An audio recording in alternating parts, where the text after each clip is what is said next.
This one's for couples. 13 embarrassing questions. Who overthinks everything? Who showers less? Who is always eating?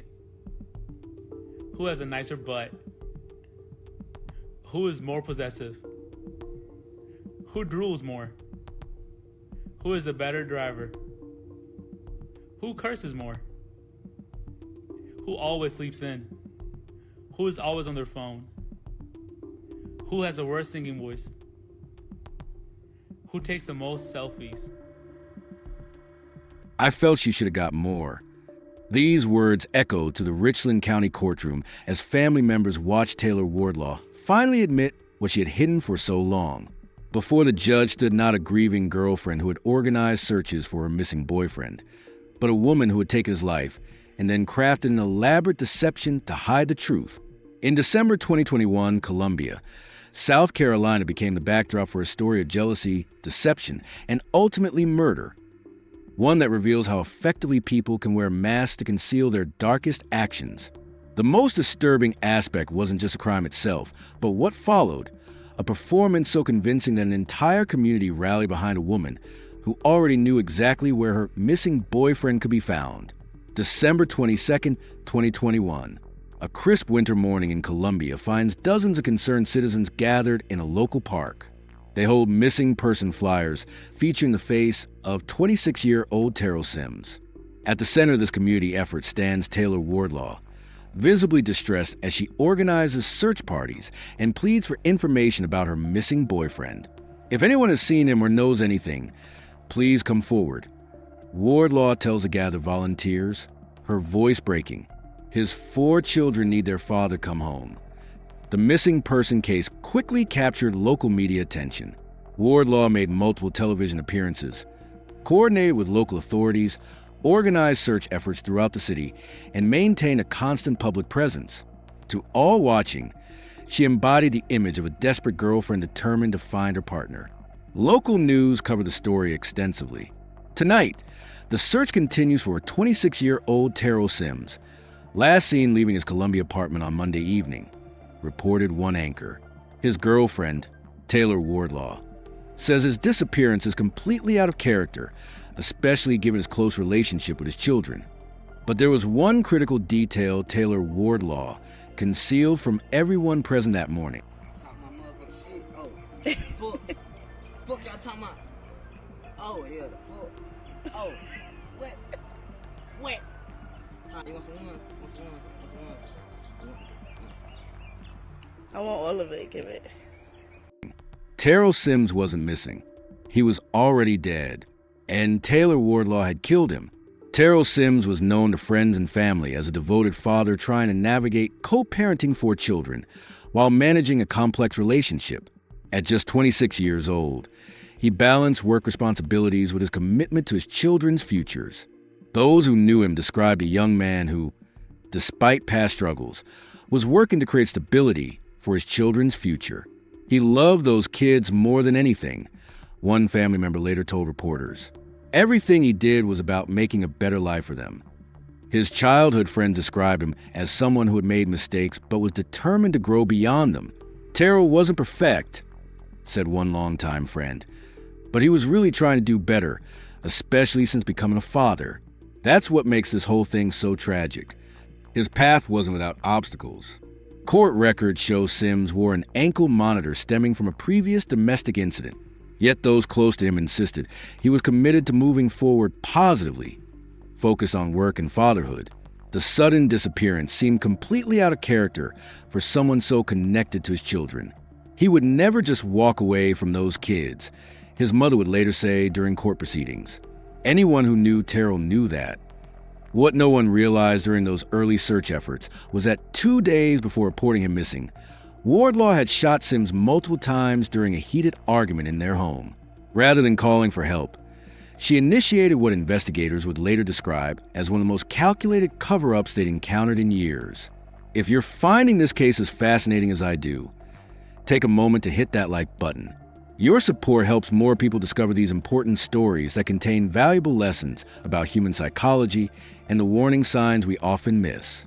And if you're new here, Consider subscribing to join our community of true crime analysts as we explore cases that reveal the complex motivations behind criminal deception. Now, let's examine the troubled relationship that ultimately led to this tragedy.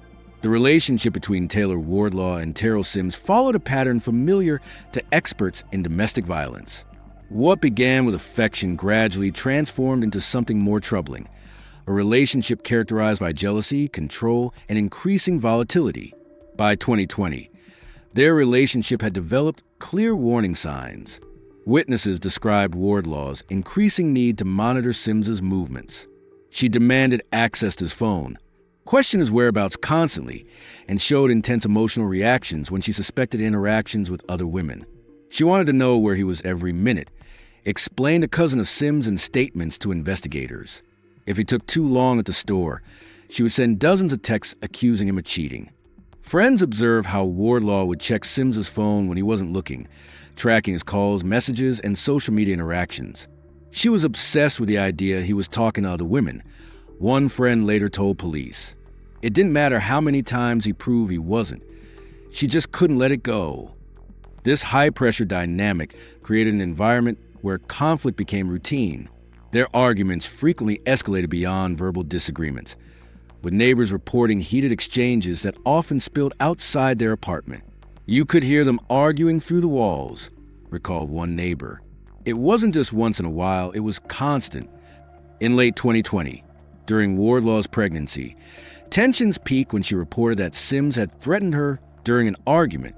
This incident resulted in his arrest and a court-ordered separation through a no-contact order. Court records reveal contradicting narratives. Wardlaw describing fear for her safety, yet within months of their child's birth, the couple had resumed living together despite legal restrictions. They couldn't seem to stay apart, even when they clearly shouldn't have been together, one friend observed. One week they'd post happy family pictures. The next, one of them would be stay with friends after a fight.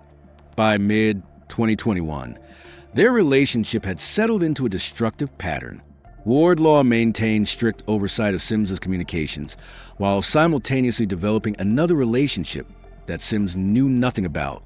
This hidden connection with Eddie Brown would later prove crucial to understanding both the murder and its aftermath. December 20th, 2021 began with mounting tensions between Wardlaw and Sims. Text messages recovered from her phone revealed dozens of accusatory messages throughout the day, demanding explanations for his whereabouts and questioning who he had contacted. "Where are you right now?" read one message sent at 2:14 p.m. "Who are you with? Don't lie to me." Another message, sent at 4:37 p.m., escalated. "I know you're lying. I checked your phone last night. Just wait until you get home." Around 9 p.m., neighbors heard the argument intensify. You could hear her yelling about him cheating, saying she had proof. One resident later told police. It was much worse than their usual fights. Another neighbor reported hearing a male voice shouting, "I'm done with this," followed by the sound of breaking glass. Physical evidence would later show that furniture had been overturned and items thrown during the confrontation. Glass shattered across the living room floor suggested a violent struggle before the shooting. A broken picture frame containing a family photo lay near the center of the room, symbolic of the relationship that had fractured beyond repair. As tensions peaked, Wardlaw retrieved a firearm. Police reports indicate multiple shots were fired, with evidence showing Sims had been struck several times. Most significantly, forensic analysis revealed a fatal shot to his back, fired while he was turned away, a detail that would later contradict any claim of self-defense.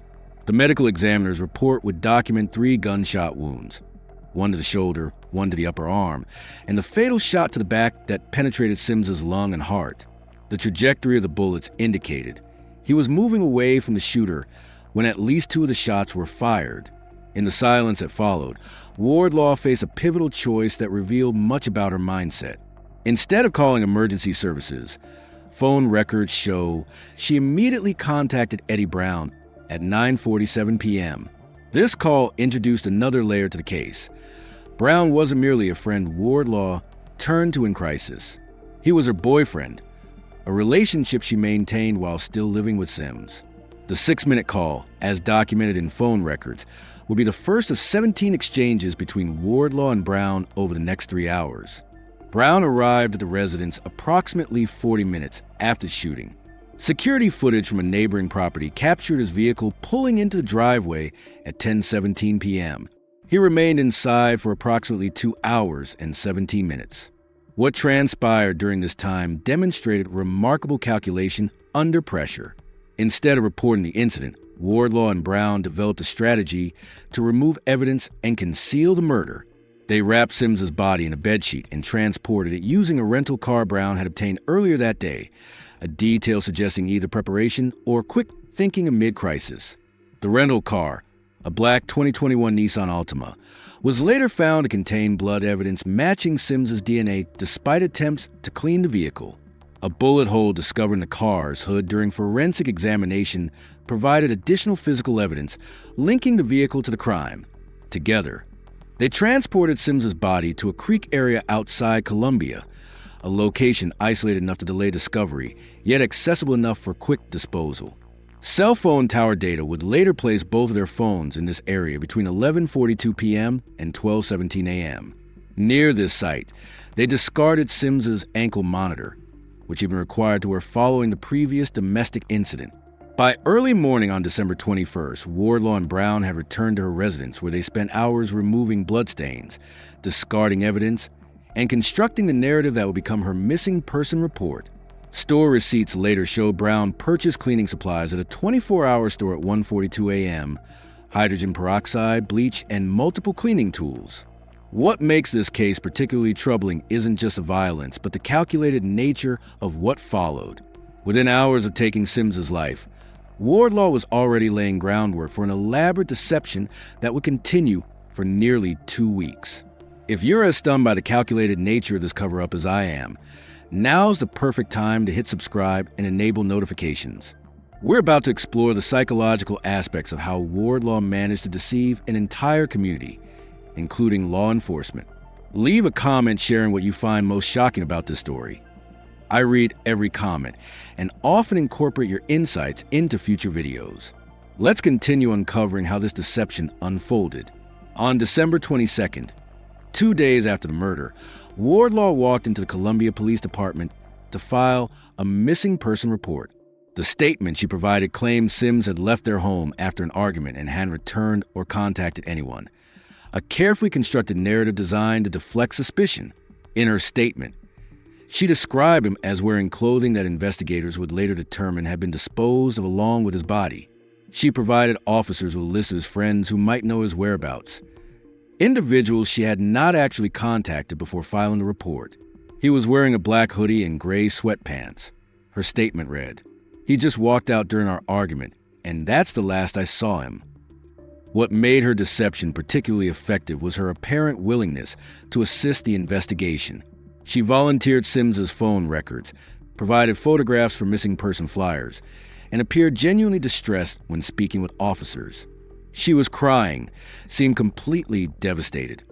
One officer later recalled, "There was nothing in her behavior that raised any red flags for us initially." The missing person report generated local media coverage, which Wardlaw leveraged to further her deception. She gave emotional interviews expressing concern for Sims, highlighting his role as a father to 4 children who needed him. These public appearances served dual purposes, maintaining her cover story while allowing her to monitor the investigation's progress. "It's not like him to just disappear," she told one reporter, wiping away tears. "His kids are asking where their daddy is, and I don't know what to tell them. Please, if anyone has seen Terrell, contact the police." Perhaps the most calculated aspect of Wardlaw's behavior was her organization of a community search party on December 27th. She coordinated with local residents, distributed flyers with Sims's photo, and assigned search areas, all while knowing exactly where his body had been left. Over 30 people participated in this search, combing through neighborhoods, abandoned buildings, and wooded areas, but always directed away from the creek where Sims's body actually lay. She kept saying we didn't need to check the areas toward the creek. One volunteer later told investigators. She was adamant about keeping the search in neighborhoods and parks. Meanwhile, Eddie Brown maintained a deliberate distance from the search efforts, avoiding appearing alongside Wardlaw in public. This separation prevented anyone from questioning their relationship, while Wardlaw presented herself as Sims's concerned girlfriend. During this period, Wardlaw regularly updated social media with emotional pleas for information. Day 7 and still no word from Terrell. Read one post. Please keep sharing his photo. His children miss their father. The facade began to crumble when an anonymous tip reached investigators on January 2nd, 2022. A friend of Wardlaw's, troubled by inconsistencies in her story, contacted police with information suggesting her involvement in Sims's disappearance. She told me things that didn't add up, the tipster later explained. Details about that night kept changing, and then I overheard a conversation between her and Eddie that made me suspect something terrible had happened. On January 3rd, 2022, police discovered Terrell Sims' body near the creek. The location matched cell phone data that placed both Wardlaw and Brown in the area on the night of December 20th. Nearby, officers found Sims's discarded ankle monitor, connecting the body to the crime scene. The discovery transformed the missing person case into a homicide investigation, with Wardlaw quickly becoming the primary suspect. Following the discovery of Sims's body, investigators methodically assembled a case against Taylor Wardlaw through physical evidence, digital records, and witness accounts. Despite Wardlaw's cleaning efforts, forensic technicians discovered traces of blood matching Sims's DNA throughout their home. Using specialized lighting and chemical treatments, investigators revealed blood spatter patterns consistent with multiple gunshots. The blood evidence told us exactly what happened in that room, noted the lead detective in court documents. No matter how thoroughly someone cleans, blood leaves microscopic traces that tell the story. Evidence recovered from the rental car proved equally damaging. Despite efforts to clean the vehicle, blood residue remained detectable through luminol testing. Fiber evidence matching the bedsheet used to wrap Sims's body was found in the trunk. Additionally, investigators discovered a bullet hole in the hood, physical proof linking the vehicle directly to the shooting. Digital evidence further strengthened the case. Cell phone records revealed extensive communication between Wardlaw and Brown before, during, and after the murder.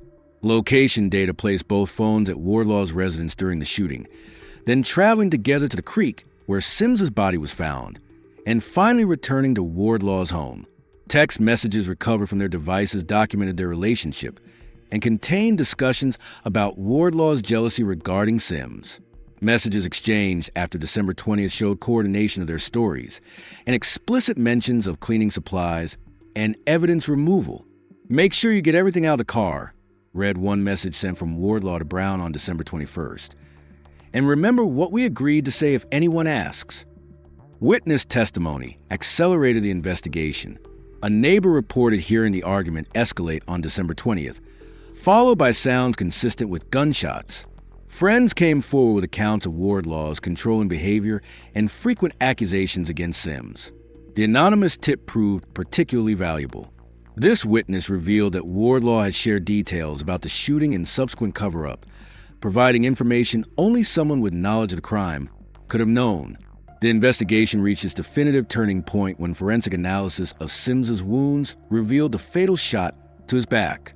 This evidence fundamentally contradicted any potential self-defense claim, as it indicated Sims was moving away from Wardlaw when shot.